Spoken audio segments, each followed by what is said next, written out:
मित्रों, राम राम। आपको भगवान श्री गणेश उत्सव की बहुत बहुत शुभकामनाएं। भगवान श्री सिद्धिविनायक आपकी संपूर्ण इच्छाएं एवं कामनाएं पूर्ण करें। एस्ट्रोलॉजी एस्ट्रोनॉमी क्लब से भी आपको बहुत बहुत मंगल कामनाएं। मित्रों, पूर्व में हमने शनि ग्रह के प्रभाव को जाना। साथ ही पूर्व के सभी वीडियो में हमने 7 ग्रहों और विभिन्न उनके विभिन्न कोणांशों से मिलने वाले भावों की चर्चा की। इन ग्रहों में उच्च और नीच, मतलब इनके उच्च और नीच राशिगत होने के कारण इनसे मिलने वाले भाव भी 2 प्रकार के होते हैं, यानी सकारात्मक और नकारात्मक। मेरा नाम डॉक्टर सुशील गिमरी है और मेरा व्हाट्सएप नंबर 9839083928 है। आइए इस विषय पर चर्चा करें। मतलब आपकी एक जिज्ञासा भी इसी विषय पर आई है। जिज्ञासा है कि सकारात्मक और नकारात्मक विचार कैसे बनते हैं, कैसे आते हैं हमारे मस्तिष्क में और इनसे क्या प्रभाव पड़ता है। मित्रों, हमारा जीवन इन दोनों भावों से ही मिलकर चलता है।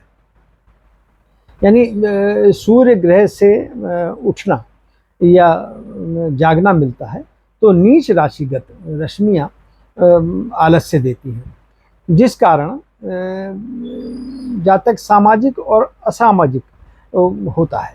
इसी प्रकार उच्च चंद्रमा की रश्मियाँ जातक में प्यार यानी मातृत्व और नीच राशिगत रश्मियाँ घृणा का भाव भर देती हैं। उच्च बृहस्पति नेतृत्व क्षमता को बढ़ाता है, क्षमता देता है, और नीच राशिगत बृहस्पति तानाशाह बनाता है। उच्च शुक्र की रश्मियाँ प्रेम यानी जो पत्नी से द्वारा प्राप्त होता है या प्रेमिका द्वारा प्राप्त होता है, और शनि और नीच राशिगत शुक्र वासना और अय्याश बनाता है। उच्च का बुध चतुरता और नीच का बुध उतावलापन देता है। उच्च मंगल कर्म शक्ति देता है और कर्म शक्ति में में बल भी प्रदान करता है, और नीच का मंगल जातक को क्रोधी बनाता है। और उच्च का शनि जातक को साहसिक कार्य क्षमता देता है, और वहीं नीच राशिगत शनि जातक में दुस्साहस भरता है। मित्रों, आपने देखा कि उच्च और नीच राशिगत ग्रहों की रश्मियाँ अपने विभिन्न कोणांशों द्वारा मानव प्रकृति में भाव और अभाव भरती है, जो कि मानव स्वभाव में परिलक्षित होता है। यही कारण है हमें विभिन्न स्वभावों के, हमारे मित्र भी होते हैं, हमें समाज में विभिन्न प्रभावों के, विभिन्न स्वभावों के व्यक्ति मिलते हैं। मित्रों, ग्रह से आती रश्मियों से दोनों प्रकार के भाव तो मिलते हैं, लेकिन हमें जो नेगेटिव साइड के भाव होते हैं, जैसे कि राग, द्वेष, ईर्ष्या, घृणा, लालच, क्रोध और वासना, ये हमें महसूस होते हैं। और आश्चर्य की बात तो ये है कि ये हमें केवल महसूस होते हैं, दिखते नहीं हैं। लेकिन शरीर इनका परिणाम यानी फल भोगता है। मित्रों, यही 7 ग्रह रूपी घोड़े हमारे जीवन रथ को खींचते हैं। जिन घोड़ों की रास हमारे हाथ में होती है,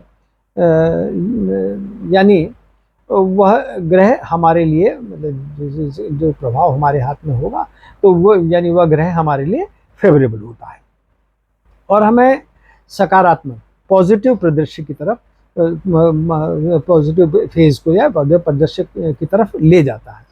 और जिन घोड़ों की रास हमारे हाथ में नहीं होती है वो हमें नकारात्मक नेगेटिव परिदृश्य दिखाते हैं, और जो फिर हमें दिखता है हमारा मतलब जो हमें परिदृश्य दिखाई देता है, फिर जो हमें दिखता है उसी के आवरण में रहकर हम कर्म करते हैं।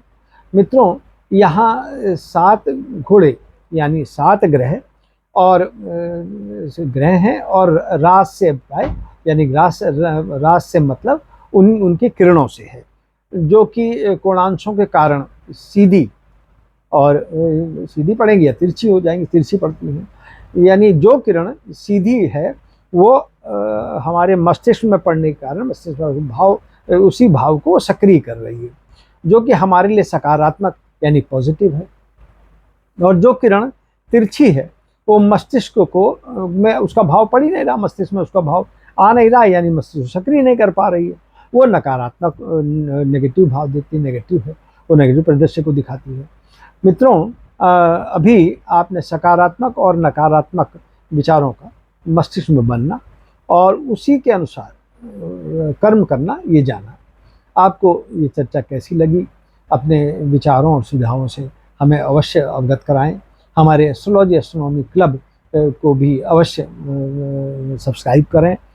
मैंने अपना व्हाट्सएप नंबर और ईमेल का लिंक दे दिया है।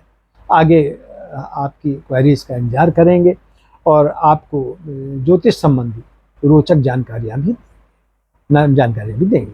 नमस्कार, जय श्री राम।